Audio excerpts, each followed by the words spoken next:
আসসালামু আলাইকুম ভিউয়ার্স, সবাই কেমন আছেন? আশা রাখি আপনারা অনেক ভালো আছেন। দেখেন, আমি আজকে আপনাদের আমার ব্যালকনির যে সবজি বাগানটা সেটা আপনাদের দেখাচ্ছি। কত পুঁইশাক ধরছে, চিন্তা করছেন?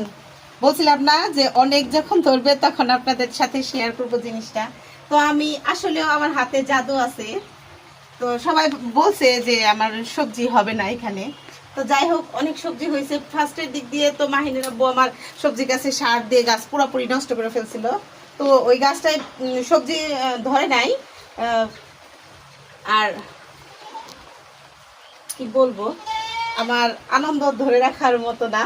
এটা স্বাভাবিক, সবারই নিজের হাতে যদি কোনো সবজি হয় এরকমই হয়। আর এই যে দেখেন কতগুলো সবজি কাটলাম, মানে কি আপনাদের সাথে পুরোটা শেয়ার করি নাই, লং ভিডিও হয়ে যাবে সেই জন্য। আবার এই পাশে দেখেন আবার আরও সবজি আছে।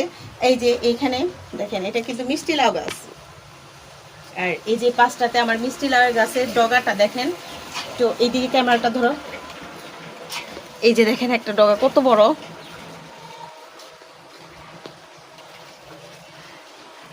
অনেক কিছু আছে এখানে। দেখেন আবার মিষ্টি আলু গাছ হয়েছে। এর আগে কিন্তু মিষ্টি আলু শাক আমি খাইছি।